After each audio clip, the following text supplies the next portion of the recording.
আর অমানি মানদ হয়ে মানুষে রাধা কৃষ্ণ চরণ সেবিবে। এটা শ্রীকৃষ্ণ চৈতন্য মহাপ্রভুর।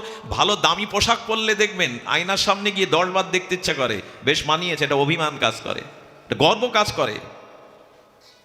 বৃন্দাবনে যাদের চরণ রেণু পাওয়ার জন্য, একটু দর্শন পাওয়ার জন্য মানুষ ভগবানের কাছে প্রার্থনা করে, যেমন ওনার দর্শন পায়, তাদের দর্শন সহজে পাওয়া যায় না। বিনোদ বাবার ওখানে যাবেন বর্ষনায়, সকালে গেলে 11টা পর্যন্ত দরজার খিল বন্ধ, রাত 2টো থেকে বেলা 11টা পর্যন্ত ভজন করছেন, তারপরে একটু বেরোয়, তাও কথা বলবে না কারোর সাথে। আর বড় পণ্ডিতজি, শ্যামসুন্দর বড় পণ্ডিতজি প্রাতঃস্মরণীয়, তিনি তো জঙ্গলের মধ্যে লুকিয়ে গেছেন, আপনি গেলে দেখা করতে পারবেন না, দূর থেকে তাড়িয়ে দেবে। এদের দর্শন পাওয়াটাও মুশকিল। ওরা গিয়ে সৌভাগ্য হয়েছে এদের চরণে যাওয়ার, গিয়ে দেখি 25 টাকা দামের একটা চাদর গায়ে দিয়ে বা গামছা পরে বসে আছে, লক্ষ লক্ষ টাকাও তাদের উপঢৌকন দিতে গেলে ওদিকে ফিরেও তাকায় না, তাড়িয়ে দেয়। বৃন্দাবনের ভিক্ষার মাদুকরি 2টো রুটি খেয়ে বেঁচে আছে। এই কালকোলাহলের দিনে, এই ভোগবাদের দিনেও এখনো তারা আছে, এখনো তারা আছে। এই জন্য উচ্চ ভোগ আবার খুব নিম্নমানের ভোগ, এই দুটোই ভক্তির বাধা। নেশা কিছু থাকলে ছেড়ে দিন। এই যে আমার মনে হয় যারা পাঠ শোনেন তাদের অন্তত কোনো নেশা করা উচিত নয়, হরিনামের নেশাটা জাগান। আর ছাড়া পড়ে মরুক। অনেকেই চিবিয়ে এখানেই বসে রস পান করে, এখানে ওই গাড়িতে নিয়ে আসে, এখানে চিবায়, ওই রস পান করে, এই রসও পান করে। তো দয়া করে এইগুলো আমাদের একটু ত্যাগ করতে হবে। উচ্চা ভোগা উচ্চা অজয় তথা, এই নিচ ভোগ উচ্চ ভোগ, এই দুটোই বাধা। আর কি বলেছেন, অদ্ভুত কথা বলেছেন, অহিংসা সম্ভূতানাম সর্বভূতানাম, অহিংসা সর্বভূতানাম। অহেতুক কারোর প্রতি, কোনো প্রাণীর প্রতি হিংসা করবেন না। অহেতুক, কারণ নেই। আমার থেকে সে ভালো আছে বলে, সুখে আছে বলে, টাকা পয়সা রোজগার করলে আমার হৃদয় জ্বলবে। অহিংসা সর্বভূতানাম। দেখুন মন্দিরে এখানে বসে আমরা কেউ হিংসা করছি না কারো ওপরে, এখানে আমরা সবাই সাধু, সবাই সজ্জন, সবাই ভদ্র সুভদ্র। আপনার আমার ব্যবহারটা মন্দিরে বা ভাগবত আসরে না, বাইরে গিয়ে ব্যবহারে। কিছু অপরাধ নেবেন না। আমি একবার এক জায়গায় পাঠ করলাম, 2.5 ঘন্টা ধরে ভাগবত কথা বলার পরে সেই দিন বৃষ্টির কারণে আমি সেই গ্রাম থেকে যেতে পারিনি বাড়ি, তখন মোটরসাইকেলে যেতাম 20 বছর আগে। তো যিনি সামনে বসে পাঠ শুনেছেন, আমি যে বাড়িতে বিশ্রাম নিয়েছি তার পাশের ঘর তার, সে এসে দরজায় 2-3 বার টোকা দিয়ে তার স্ত্রীকে রেখেছে। সারাদিন পরিশ্রম করা, বৃষ্টি এসেছে, অধিক রাত্রে ঘুমিয়ে পড়েছে, উঠতে দেরি হয়েছে। একটু দরজায় যেই দেরি হয়েছে, দরজায় লাথি মেরে বিকট শব্দ করে যেসব অশ্লীল কথা তাকে গালি দিল ওই মাটাকে। আমি বললাম কাল থেকে আমি আর পাঠে যাব না, আমার যাওয়া উচিত না। এই ব্যক্তিটা 1-2 ঘন্টা বসে এখানে পাঠ শুনেছে। এই পাঠ শোনার মানে কি? এখানে ভদ্র, এখানে তো ভদ্র এমনিই হতে হবে, এখানে আমাকে কেউ অভদ্র আচরণ করতে এমনিই দেবে না। এইখানে ভদ্রতা নয়, মন্দিরে 3 ঘন্টা বসে থাকা আপনার পরিচয় না, আপনি কত ভদ্র, কতটা ভক্ত। ব্যবহারিক জীবনে আপনার পরিচয় হবে আপনি কতটা ভদ্র, কতটা ভক্ত। এখানে বক্তব্যের উচ্ছ্বাস ঝর্ণা বয়ে দিলে, এখানে কেঁদে কেটে গড়াগড়ি দিলেই আপনি ভক্ত তা নয়। আপনার ব্যবহার জীবন কেমন, আপনি মানুষের প্রতি কতটুকু সুব্যবহার করেন, কতটুকু ভদ্রতা বজায় রাখেন, এটাই আপনার ভক্তের পরিচয়। এটাতেই আমরা আজ পিছিয়ে পড়ছি। এই জন্য বলছেন না, অহিংসা সর্বভূতানাম, সকলের প্রতি অহিংসা ভাব রাখো। কোনো কারণে হিংসাটা কারো প্রতি করলে ওটা নিজের মধ্যে ফিরে আসে। বাসুদেব পরায়ণা, কেন হিংসা করবে না? না প্রত্যেকের মধ্যেই আমার ভগবান আছেন, কাকে হিংসা করব? সবার হৃদয়ে তো উনি বসে আছেন। হৃদ্দেশ অর্জুন তিষ্ঠতি, গোবিন্দ বলছেন আমি প্রত্যেক জীবের হৃদয়ে আছি। হিংসা যাকে করছেন ওটা আপনার কাছে ফিরে আসবে। এটাই মনোধর্ম। কাউকে যখন আপনি আঘাত করবেন, তার মনের আঘাতটা যেহেতু আত্মা বসে আছে আপনার কাছে আসবে। কাউকে মনে মনে ভালোবাসবেন, তাকে জানতে দেবেন না, ওই ভালোবাসা তার থেকেও আপনার প্রতি আসবে। এটা বলা লাগবে না, এটা টেলিফোন তার লাগবে না, এটাই ভালোবাসার ধর্ম, এটাই মনোধর্ম। যার প্রতি যেমন ভাব আপনি অর্পণ করবেন, আপনার হৃদয়ে সেই রূপ ভাবই আসবে। এটা মনোধর্ম। মনোবিজ্ঞান বলছে এটাই মনোধর্ম। এই জন্য দয়া করে নারায়ণ পরায়ণ, সবখানে ভগবান আছেন, এইভাবেই ভক্তি করুন। আমি বলছিলাম ভক্তি সহজ। এই যে নিষেধগুলো যদি ত্যাগ করতে পারেন, ভক্তি সহজে। আচ্ছা সহজ কেন বলছি? ভক্তি লাভ করতে যা যা লাগে আপনার কোনোটাকে সঞ্চয় করতে হবে না, আপনার সৃষ্টি করতে হবে না, ওটাও ভগবান দিয়ে দিয়েছে। এই কথাটা একটু মন দিন। ভক্তির জন্য যা যা প্রয়োজন ওটা আপনার নিজের তৈরি করা, আপনার কোথা থেকে জোগাড় করা লাগবে না, সেটাও ভগবান দিয়ে দিয়েছেন। আচ্ছা, হরিকথা শ্রবণ এইটাই তো ভক্তি অঙ্গের শ্রেষ্ঠ। কানকে আপনি তৈরি করেছেন। এখন কানে যে শব্দটা যাচ্ছে, এটাও কি আপনার চেষ্টায় যাচ্ছে না? ঈশ্বর কানে শোনার ক্ষমতা দিয়েছেন, তাই এটা সহজ কিনা? ভগবানের কথা সাধু সঙ্গে শ্রবণ করার থেকে বড় ভক্তি আর? আচ্ছা, ভাগবত কথা শ্রবণ করলে 4টি ফল লাভ হয়। কয়টি? এরকম মধুর কথা হঠাৎ মনে পড়লো। 4টি ফল লাভ হয়। তবে অনেকেই মনে করেছেন এই 4 ফল হলো ধর্ম, অর্থ, কাম, মোক্ষ। না, আমি তা বলছি না। ভাগবত সাধুমুখে শ্রবণ করলে ধর্ম, অর্থ, কাম, মোক্ষ আমাদের শাস্ত্রে বলেছে, কিন্তু এক আচার্য অদ্ভুত 4টি ফলের কথা বলেছেন, আপনারা ওটা পেয়ে যেতে পারেন। আর এতদিন যারা শুনছেন, আমি তাদের কাছে একটু জিজ্ঞাসা করবো এর মধ্যে একটা ফলও পেয়েছেন কিনা। যদি না পান, জানবেন ভাগবত শ্রবণ আপনার সার্থক হয়নি, ভক্তিপথে আপনি এক পাও অগ্রসর হননি। একটু মিলিয়ে দিন। প্রথম ফল হলো সুপারি। প্রত্যেক দেবপূজায় বা পূজাতে কি লাগে? সুপারি আহুতি দিতে হয়, সুপারি সমর্পণ করতে হয়। সুপারি মানে পূজা, পূজা মানে সেবা। ভাগবত শ্রবণ করলে সেবা ভাব জাগবে আপনার মনে, এই ফল আপনি পাবেন, সেবা ভাব।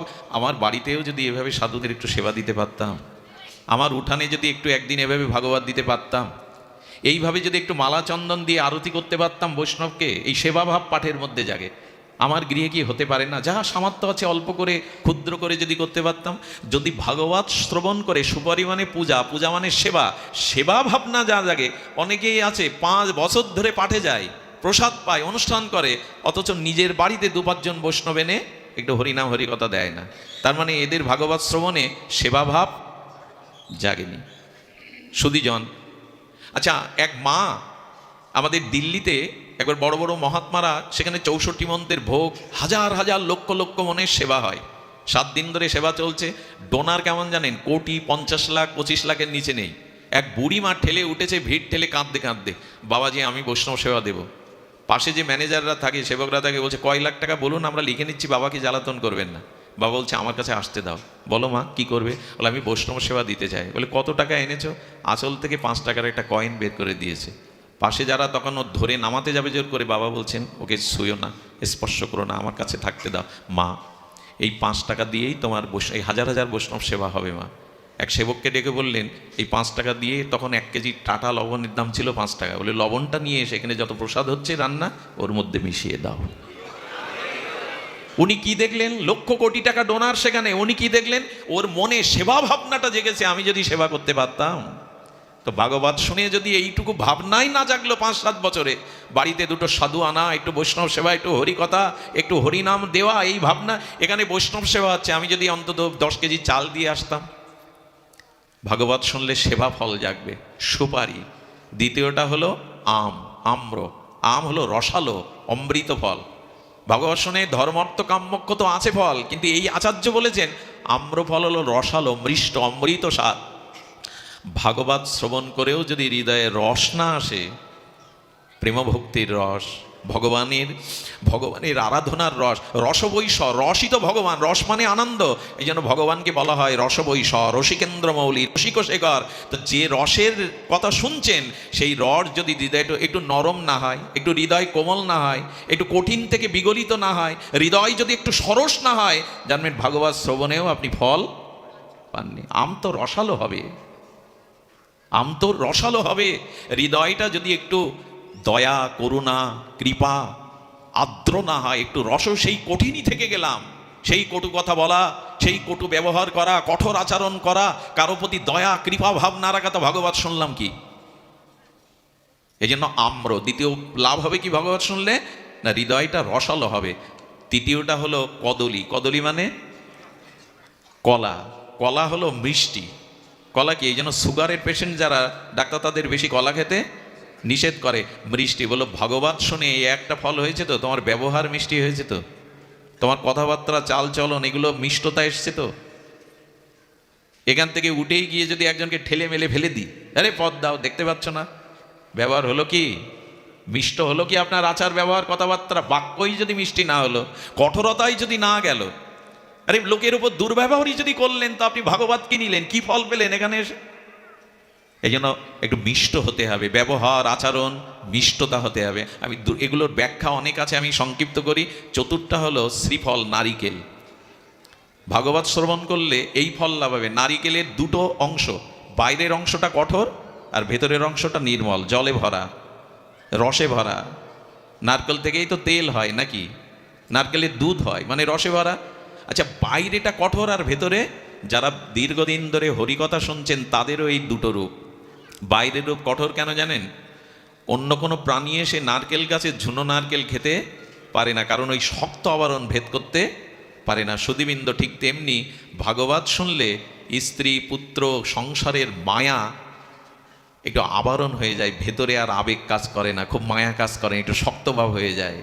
এরা আছে কিন্তু এদের জন্য আমি জীবন যৌবন শেষ করতে পারি না, মানে একটা আবরণ পড়ে যায়, মায়া যাতে ভেতরে না ঢুকতে পারে। দেখুন, এখানে স্বামী স্ত্রীও এসছে, ভাইয়ে ভাই এসছে, ছোট সন্তান নিয়েও এসছে, কিন্তু যারা মনোযোগ দিয়ে পাঠ শুনছেন তাদের আর ওখানে মনে নেই যে আমার সাথে আজ স্ত্রী, আমার ভাই, আমার সন্তান এসছে। এটা মায়া এখন ঢুকতে পারছে না। কঠোরতা মানে এই যে অতি আবেগ, স্ত্রী পুত্র ঘর সংসারের প্রতি অতি আবেগ, এটা শক্ত হয়ে যাবে আবরণ, আপনার ভেতরে আর এই আবেগগুলো সহজে ঢুকতে পারবে না। বাইরে কঠোর হয়ে গেল আর ভেতরটা হয়ে গেল নির্মল, ভগবানের জন্য নির্মল হয়ে গেল। কি কি ফলের কথা বললাম? সুপারি, আম, কলা আর নারিকেল। এর একটাও পেয়েছেন তো? এর একটা যদি পান তো জানবেন হরিকথা বলাও সার্থক হলো, শ্রবণও সার্থক হলো। ব্যবহারে আমি সব শেষে আছি, ভক্তি সহজ বলছিলাম, কিন্তু একদিনে তো হয় না।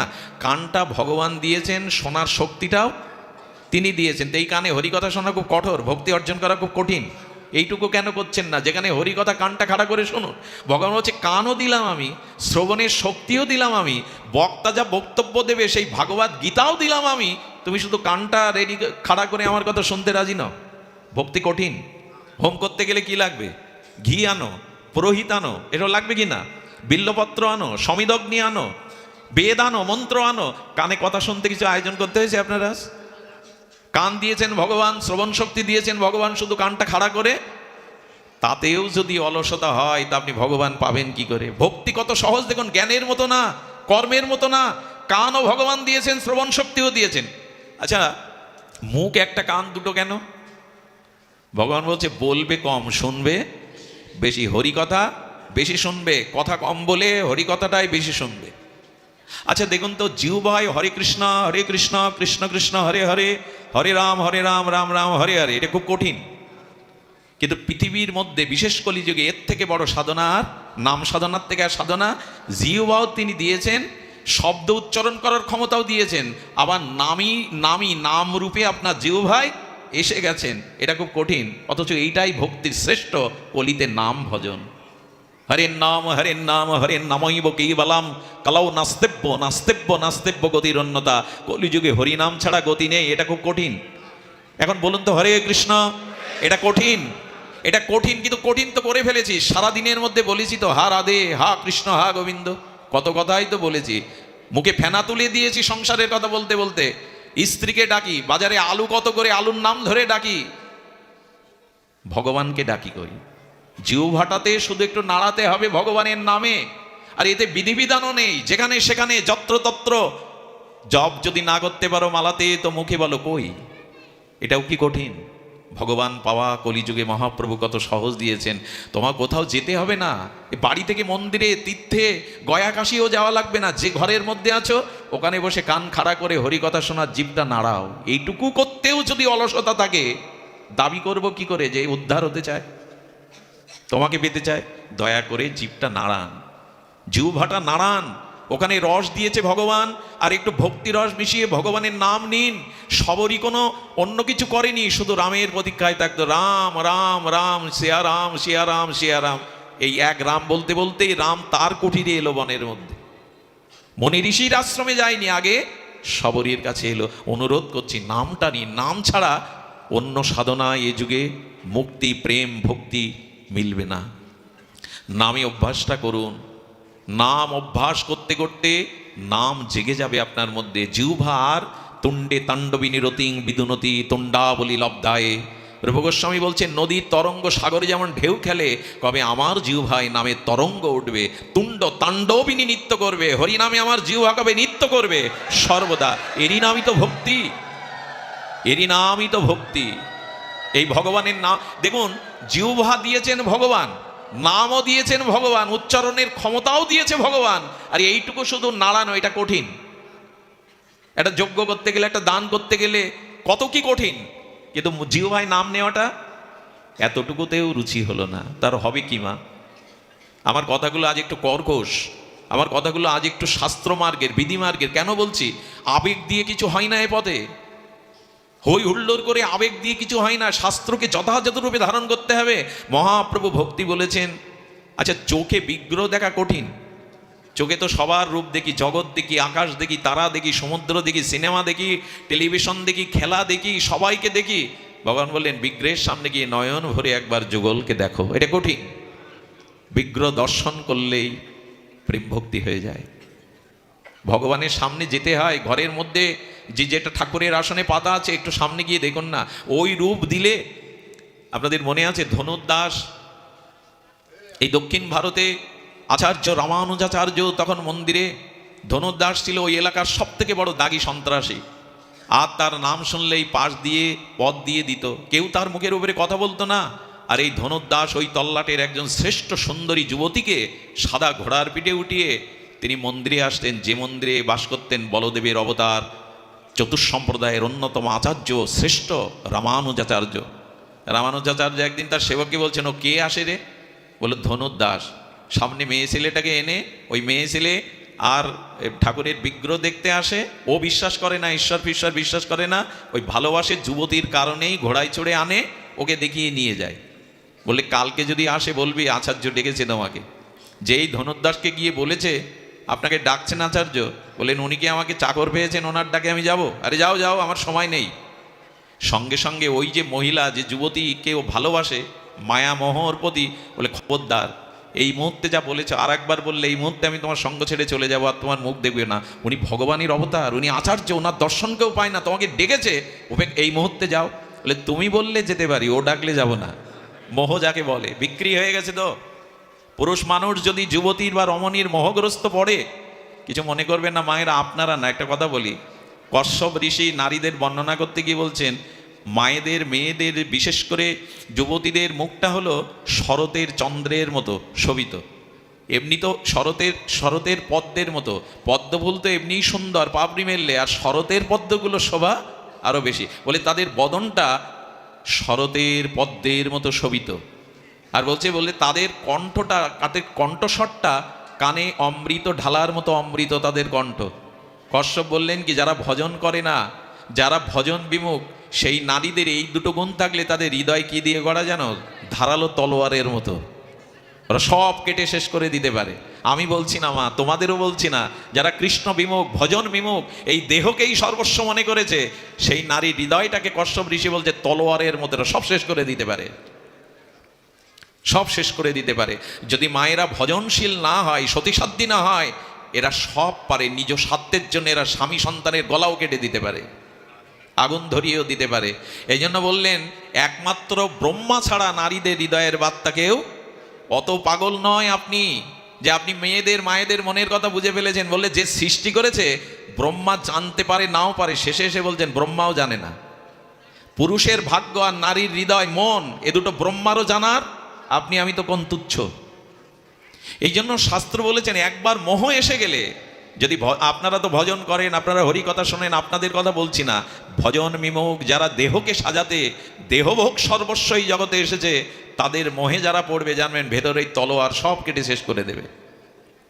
এটা পুরুষদের বেলায় হতে পারে। আমি যেটা বলছিলাম যে এই জন্য মোহগ্রস্ত ধনুর্দাস যেই চলে গেল, রামানুজাচার্য ডেকে বললেন বসো। ওকে ঘোড়ার পিঠে উঠে মন্দিরে কেন আসো? বলো সুন্দরী বলে।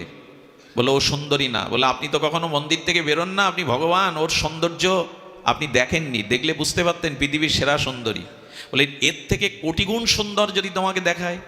বলে হতেই পারে না। বলে যদি দেখাতে পারি? বলে আজ থেকে আপনার চরণেই নিজেকে বিক্রি করে দেবে। ওর থেকে ওই যে মোহ, নারীর প্রতি মোহ অন্ধ করে দিয়েছে।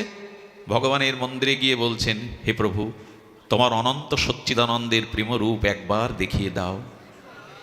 ওর মতো বীর যদি, ওর মতো শক্তিমান যদি তোমার চরণে আসে, অনেক জগতের মঙ্গল হবে। ভগবানের কাছে কাতর প্রার্থনা করার সাথে সাথে পদ্মা খুলে দিলেন। সঙ্গে সঙ্গে বললেন তাকিয়ে দেখো গোবিন্দ।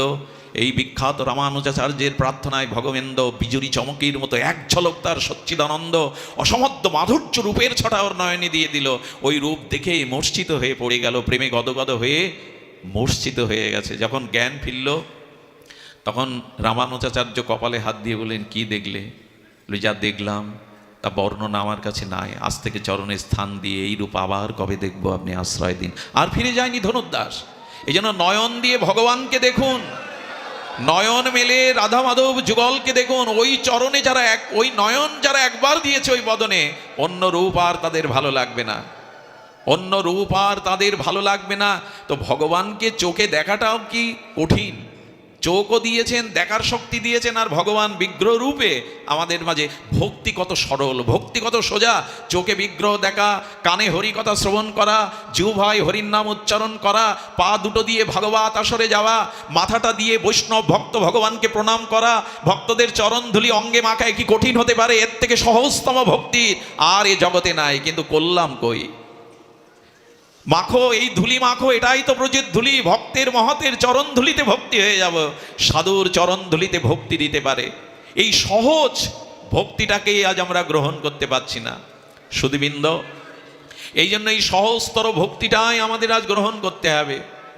আমাদের চৈতন্য দাস, এই চৈতন্য দাস তার জীবনে কোনো মন্ত্র সাধন কিছুই ছিল না, কিন্তু এই চৈতন্য দাসের কাছে একটা পাথর দিয়েছিলেন। দীক্ষা নেওয়ার পর তার গুরু বললেন, এ মূর্খ, শাস্ত্র জানে না, এ কি ভগবত সেবা করবে?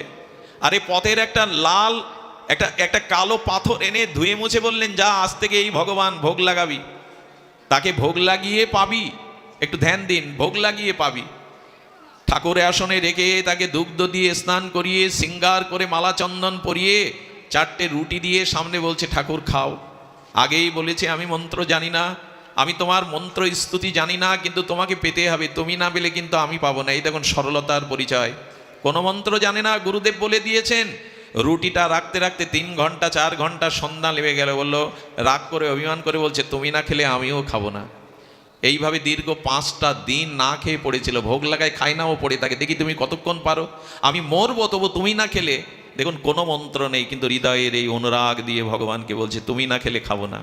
5 দিনের মাথায় ওর আর ওঠারও শক্তি নেই। ভগবান তখন চিন্তা করলেন, ওর এই দুর্দশার জন্য তো আমি দায়ী হব, অসুস্থ হয়ে পড়ে থাকলে তো আমিই দায়ী হব। এরকম ব্যাকুলতার কাছে ভগবান পরাজিত হয়ে ভক্তবাঞ্ছা কল্পতরু প্রকট হয়ে গেলেন ওর কাছে। প্রকট হয়ে বললেন, এই আমি এসেছি, আমি পাবো। আর ভগবান ওর ভক্তির দেওয়া সেই রুটিগুলো, 4টে রুটি 3টে পেয়ে বসেছে। আরে যেই 3টে পেয়ে বসেছে, ভক্ত হাত ধরে বলছেন, সব তুমি পাবো। তুমি কি দেখো নি? তুমি কি জানো না আমি 5 দিন না খেয়ে পড়ে আছি? সব তুমি পাবে, আমি তো তোমার সামনে 5 দিন না খেয়ে পড়ে আছি। বলে, সত্যিই তো মনে নেই। ভগবান তখন হাতে করেই ভক্তের বদনে তুলে দিচ্ছেন রুটিগুলো। 5 দিনের তার ব্যাকুলতা, আর এই ব্যাকুলতায় তাকে ওই রুটিগুলো দিয়ে দিলেন। রুটি পাওয়ার পরে বললেন, প্রভু এবার থেকে আসবে, তুমি পাবে, আমি কিন্তু এমনি করেই প্রসাদ পাবো। চৈতন্য দাসের ভগবত কৃপা হয়ে গেল। ভক্তি কঠিন নয়, একটু সরল, একটু হৃদয়। এই বৃন্দাবনে আসতে আসতে আমি বিশ্রাম করছি। আসলে এত সুন্দর পরিবেশ, লোভ সামলাতে পারি না, সময়ের কাণ্ডজ্ঞান থাকে না। লোভী ব্যক্তির সামনে ভালো খাদ্য দিলে যা হয়। সুধীবৃন্দ, বৃন্দাবনে চলে গেছেন গ্রামের আকাট মূর্খ, আর তাকে সব বোকা হাবা হাবা বলে ডাকে। এই হাবারাম কি করবে? গুরুদেবের ওখানে মাঝে মাঝে পাঠ শোনে, আর গুরুদেব বললেন, তুই আর কি করবি, যা ভান্ডির বনে এই গরুগুলো চড়িয়ে বেড়া। আশ্রমের 5-6টা গাভী মামা আছে, এদের চড়ে বেড়া, সন্ধ্যায় এসে প্রসাদ পাবি। উনি বসে বসে কৃষ্ণের মাধুর্য বর্ণনা শোনেন। সেই ময়ূর পিচ্ছধারী, ত্রিভঙ্গ মুরারি, বংশীধারী, মুরলীধারী, চরণে বাঁকা নুপুর, বাঁকা মল, এইভাবে যখন গুরুদেব বর্ণনা করেন, বলে কৃষ্ণের এত ভালো দেখতে, এত সুন্দর দেখতে। আচ্ছা গুরুদেব গাভী নিয়ে কৃষ্ণ কোথায় যায়? বলো ভান্ডির বনে। বলো ওখানে তো আমিও যাই। আমিও তো যাই। বলো দেখবি একদিন দেখা পাবি, ওই ভান্ডির বনেই উনি গোষ্ঠে আছেন গরু চড়াতে। বলে তাই নাকি? এতদিন কেন বলেননি? ওই দিন রুটিগুলো আর খাওয়ার সময় পায়নি, রুটি সবজি বেঁধে নিয়েছে, আসলে বেঁধে নিয়ে ভান্ডির বনে গিয়ে গরুগুলো ছেড়ে দিয়ে তাকে দিকে তাকাচ্ছে। কৃষ্ণও তো তাহলে এসছে সখাদের নিয়ে, কোথায়? যখন বেলা গড়িয়ে যাচ্ছে তখন বলল, শোনো, আমার গুরুদেব মিথ্যা হতে পারে না, গুরুবাক্য সদা সত্য। তুমি এই বনে এসেছো, আমি হাবা বলে, লোক আমাকে পাগল বলে বলে, সরল বলে দেখা দিবে না, কিন্তু তোমাকে দেখা দিতেই হবে। এভাবে যখন বেলা চলে যাচ্ছে, এটাই তো ভক্তি, এটাই তো ভগবান চান।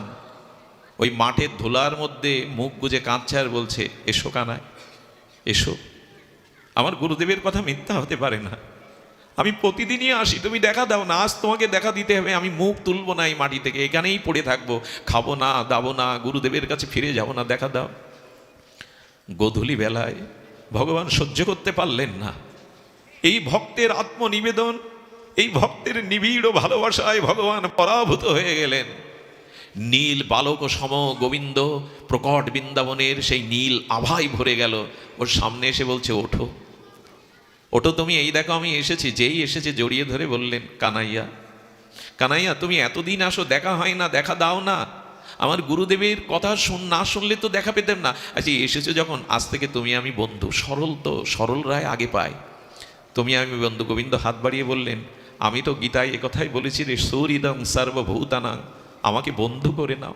শান্তি মিষ্টি, ওগো মানুষ, যদি শান্তি পেতে চাও আমাকে বন্ধু করে নাও, আমাকে হৃদয়ের একজন করে নাও। আমি বন্ধু হওয়ার জন্য গীতাতে আমার বাণী দিয়ে হাত বাড়িয়েছি, সুহৃদং সর্বভূতানাং। এ জগতে কোনো বন্ধু নাই, গুরু বিনা গোবিন্দ বিনা কোনো বন্ধু নাই। আমাদের জগতের বন্ধু স্বার্থ দিয়ে গড়া। এখানে স্বার্থ না থাকলে আর কেউ কাউকে থাকে না বাসে। এ জগৎটা স্বার্থের, এ জগৎটা কামনার, এখানে স্বার্থ পোড়ালে কোনো বন্ধু পাওয়া যায় না। গোবিন্দ বললেন, আমি তোমায় কখনো ছেড়ে যাব না। তখন বলছে কি, দেখো এই রুটি এনেছে, আমিও খাইনি, দুটো তোমার দুটো আমার। গোবিন্দ ছিঁড়ে ছিঁড়ে আর এই হাওয়ার গালে, হাওয়া যাকে বলছি শুদ্ধ সরল ভক্তর গালে দিচ্ছে, ও রুটি দিয়ে দিচ্ছে। এইভাবে 4-5 দিন গোবিন্দ আরও মিলে আর ওই রুটি দিয়ে যায়। ওই রুটি খেতে খেতে বলছেন, গুরুদেব এবার থেকে 2টো রুটি বাড়িয়ে দিয়েন। আরে আপনি গোবিন্দ আমাদের কানাইয়ের কথা বলেছেন, ও আমার বন্ধু হয়ে গেছে, ওকে আমি ভাগ দিয়ে ভাগাভাগি করে খাই। গুরুদেবের কাছে যখন এটা বলেছে, বলো 2টো রুটি কে খাই বললি? বলি যার পরিচয় দিলেন। তবে গুরুদেব আপনি একটু ভুল বলেছেন। সরল তো, এ কথা তো গুরুদেবকে বলে, ভুল কি? আপনি যে রূপের বর্ণনা দেন তার থেকে কোটি সুন্দর, আরো সে আপনি যে বর্ণনা দিয়েছেন তার থেকে নয়ন ফেরানো যায় না গুরুদেব। ওর চোখে যদি চোখ দেই না, চোখ দিয়ে আপনিই জল ঝরে। ওকে একবার দেখার থেকে আমার মনে ওই মুখ ছাড়া অন্য কোনো মুখ আর আসে না। ঘুমিয়ে পড়লে, চোখ বন্ধ করলে, জলের তলে ডুব দিলেও দেখি ওই মাধুর্যময় মুখ। গুরুদেব আপনি যা বর্ণনা করেছেন তার থেকে কোটি গুণ সুন্দর আমাদের কানাইয়া। গুরুদেব বললেন, কিছু ঘটলো না তো? যার ভগবত দর্শন হয় তার চোখের ভাষা বদলে যায়, তার চেহারার মধ্যে অন্য একটা মাধুর্য আসে। গুরুদেব আপাদমস্তক দেখছে, সত্যি কিছু ঘটলো না তো? সারা জীবন ব্রজে পড়ে রইলাম, ওই কৃপা তো হলো না। ও গরু রাখতে সরলদের হতে পারে। আচ্ছা 2টো রুটি আমি তোকে দিতে পারি, কিন্তু তোর বন্ধুকে আজ আশ্রমে নেই রুটি পাওয়াতে হবে, পারবি? এ আর কেমন কঠিন কথা। আমি আনবো। বলে যা, আনলে আমি তোকে পুরস্কার দেবো, এই রুটি দেবো এখানে। সেই যে 2টো রুটি দেয়নি আর 2টো নিয়ে গেছে, গোবিন্দ বলছেন ভাগ দাও, এটা খাওয়ার জন্য। গোবিন্দ লোভ, তোর ভক্তের দ্রব্যের মধ্যে তো তার লোভ না, ওই দ্রব্যের মধ্যে যে ভক্তি আছে ওটা ভগবানের খুব লোভ। কেড়ে কেড়ে খায়। ওইটা যখন আগলা করেছে তখন রুটিটা হাতের মুঠোয় বলে বলছেন, আজ তোমায় দেবো না কানাই। বলে কেন? বলো যার জন্য তোমাকে পেলাম, যার জন্য ব্রজবাস পেলাম, আমার গুরুদেব আজ আমাদের সেবা আশ্রমে নিতে বলেছেন, তোমাকে যেতে বলেছেন। গোবিন্দ দুহাত পিছিয়ে এসে বললেন, সবাইকে দেখা আমি দেই না রে, সবার কাছে আমি ধরা দেই না। যুগ যুগান্তর মুনি ঋষি তপস্বী মানুষ সাধন ভজন করে আমাকে পাই না। তুই সরল বলে, হৃদয়ে নিষ্পাপ বলে আমি তোকে দেখা দিয়েছি। তোর গুরুদেবের পাণ্ডিত্য আছে, কিন্তু তোর মতো সরল বিশ্বাস তোর গুরুদেবের না। তখন কি করলো জানেন? রুটিটা আবার আঁচলে বেঁধে বলল, আমার তোমাকে পাওয়ার কারণ গুরুদেব, তুমি যদি আমার কথা না রাখো, আজ থেকে তোমার সাথে আমার বন্ধুত্ব খারিজ। আমি আর তোমার মুখ দেখবো না, আমি আর কোনোদিন তোমার জন্য রুটি এনে ভাগ দেবো না, যাও তুমি চলে যাও। কতটা ভালোবাসলে এ জাতীয় অভিমান আনা যায়? যখন গোধূলি নেমে আসছে, গাভীগুলো নিয়ে ফিরবে, মন মুখ গোবিন্দকে দেখবার জন্য, কিন্তু বললেন না, গুরুদেবের কথা রাখতে পারবো না। তুমি নিষ্ঠুর, তোমার ভিতরে দয়া মায়া নেই, তোমার দিক। গোবিন্দের ওই যে বেদনা, গোবিন্দের বুকটাকে ভেঙে চুরে দিচ্ছে।